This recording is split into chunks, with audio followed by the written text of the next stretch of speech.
Hello, my name is Joan McAlpine. I am a former MSP, a former newspaper executive and journalist, and I now work in heritage, although I still do that a little bit adjacent to it. I was born in a little town in west of Scotland called Gourock. My mother's family had been there since the mid-19th century. They came over from Ireland after the famine. My father's family, McAlpines, are from Greenock, and they came there from Glasgow. I was born in the 1960s. That's all I'm going to say.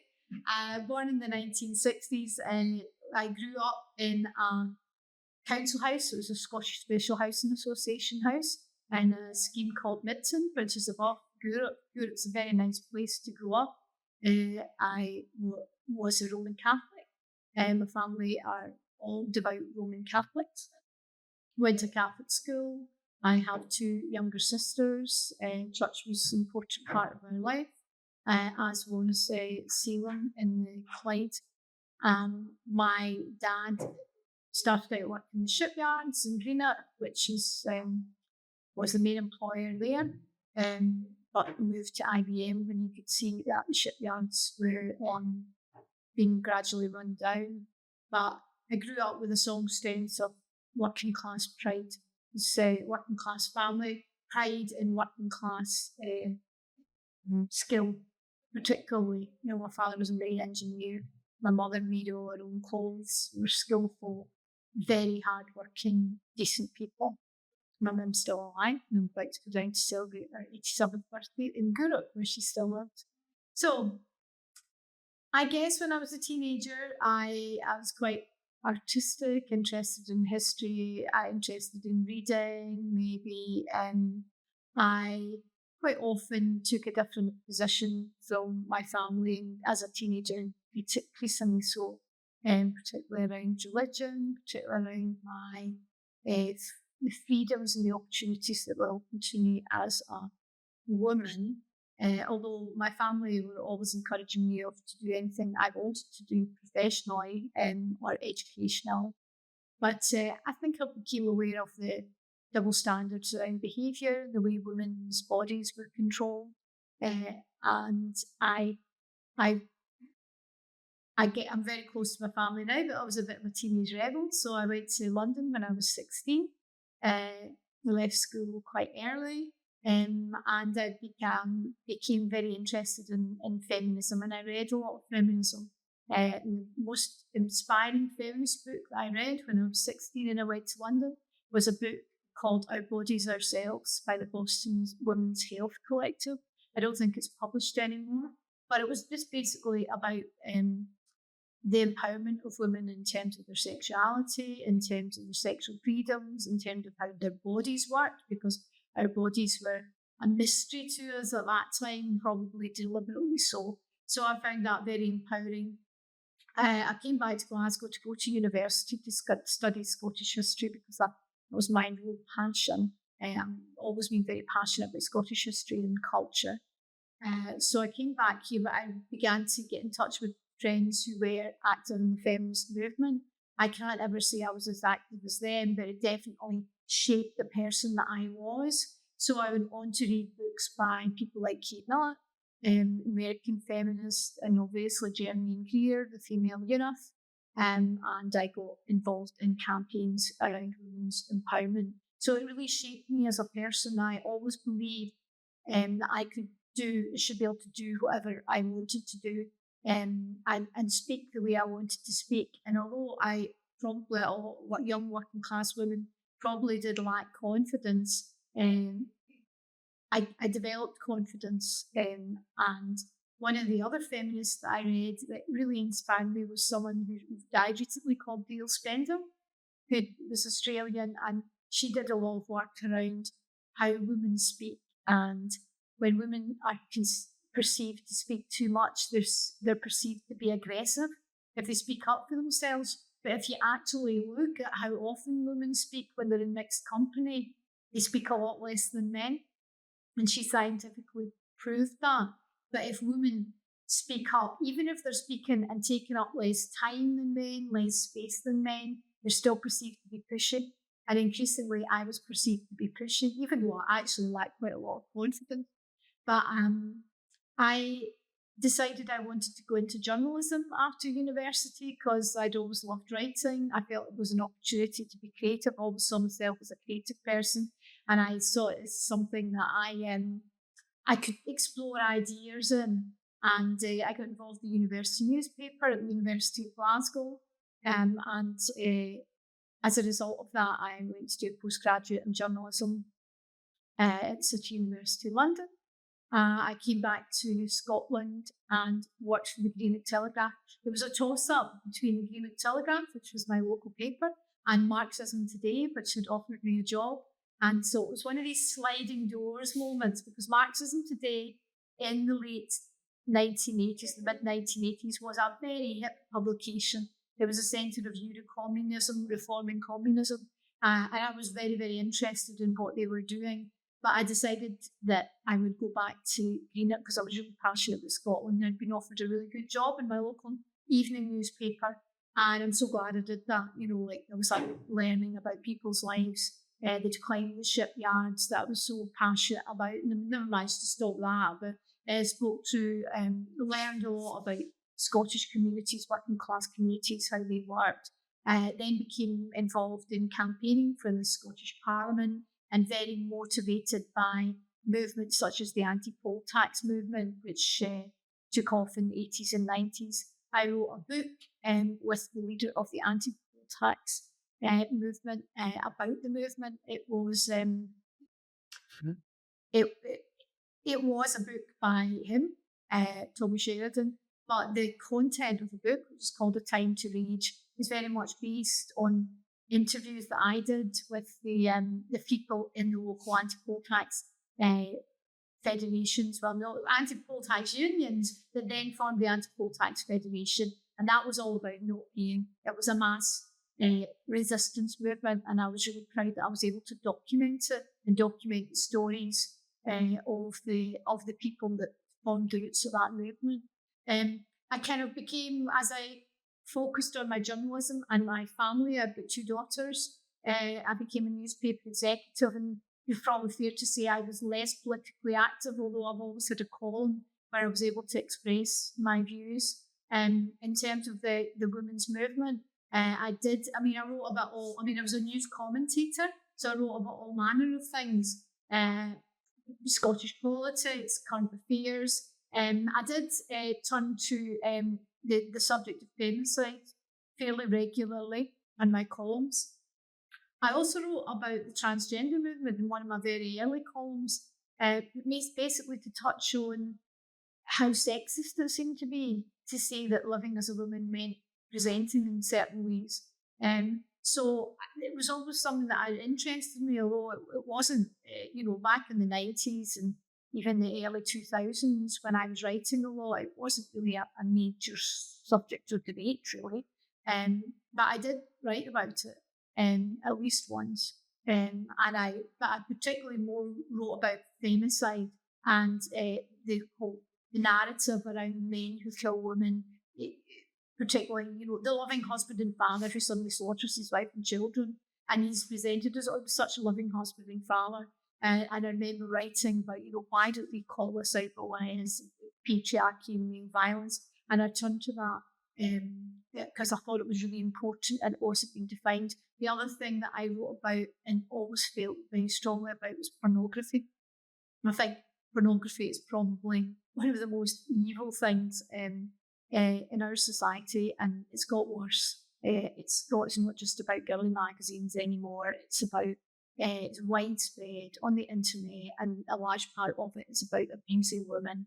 You've seen the rise of the rough sex defence, for example, which I'm pleased to see is now being abolished. But the sex as violence, I think, is an increasing problem, and it shows that we're not advancing as a society.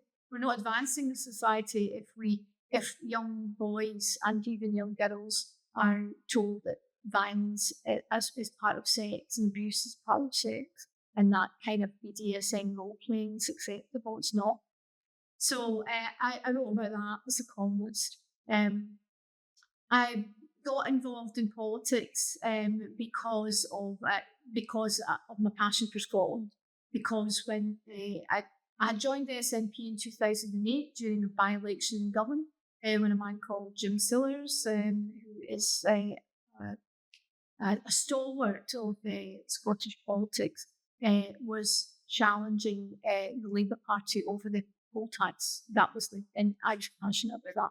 So I campaigned in 1988 around that, but then I stopped being politically involved, and then I rejoined the SNP in the early noughties because I felt that what was happening with the Scottish Parliament, we achieved the Scottish Parliament, we're now moving to the next stage of real aspiration for the country, and I felt that when the SNP was elected in 2007, that was what was happening. There was aspiration for the country, there were opportunities for the country, and I began to talk about that a lot more in my column, which was then in the Sunday Times.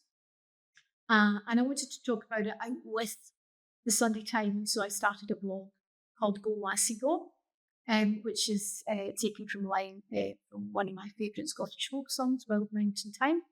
But it was quite feisty as well, so I thought it was quite a good play on words.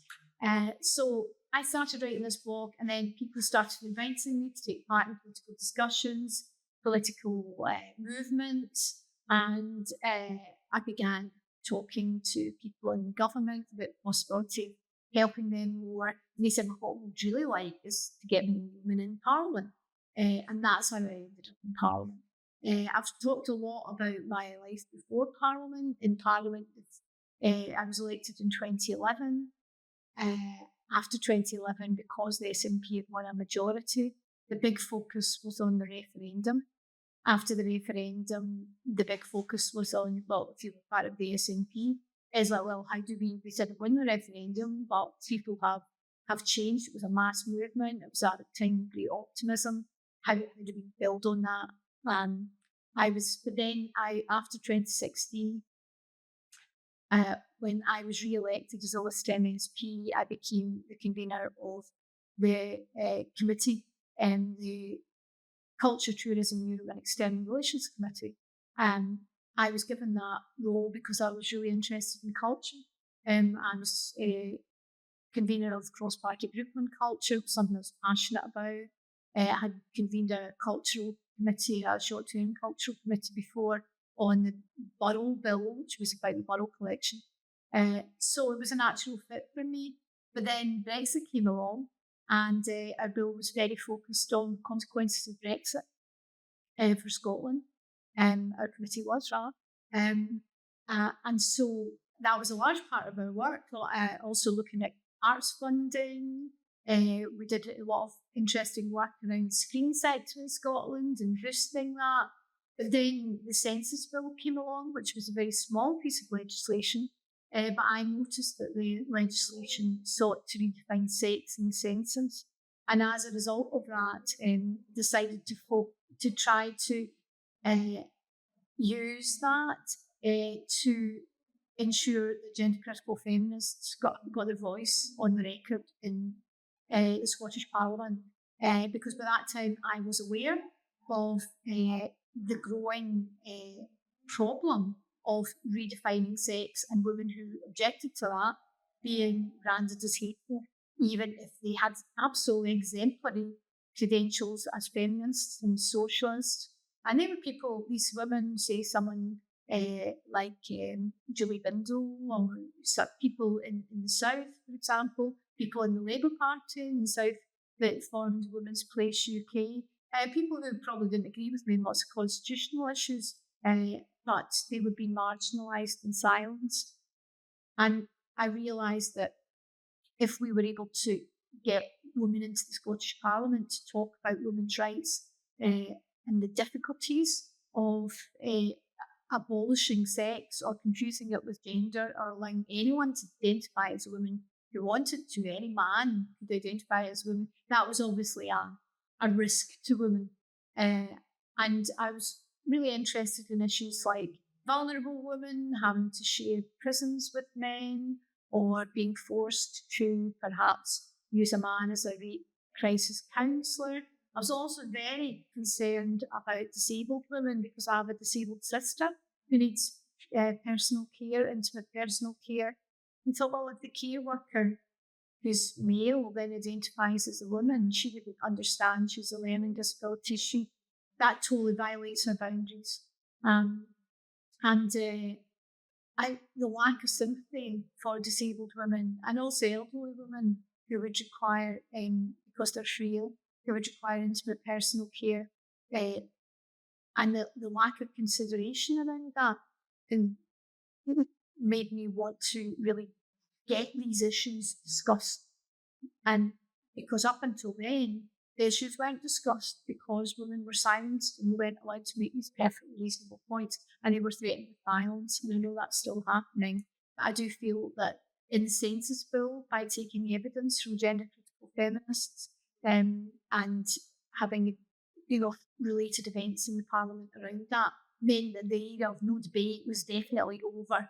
And you can see that that's happened. It's definitely over. And what's happened now is we've got a grassroots feminist movement, which I'm very proud to be a part of, and I'm very proud of the part that I played in helping that get off the ground. When I was in Parliament, I helped organise grassroots feminism within my party, which is the SNP, and I worked across party, particularly with Labour women in the Parliament, to try to get these issues discussed in a sane, respectful way. They respected the dignity of everybody to identify any way they want, and particularly in terms of the way that you present your gender, for want of a better term, like gender as in gender expression. People should be able to dress whatever way they like, whatever sex you were born. But the outcomes in life are defined by your sex.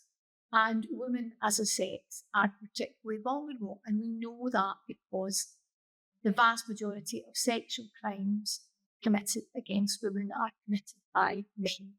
And that hasn't changed. The vast majority of violent crimes are committed by men, and that's on the basis of sex.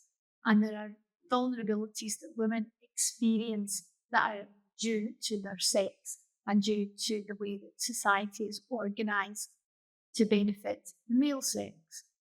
So I'm very proud of helping to build that grassroots movement, of the efforts that I made to try to ensure that that grassroots movement had some foothold within the party that I represented, and that these issues could be articulated in Parliament. And I'm very pleased to see that the movement is still alive and well, and good luck to it.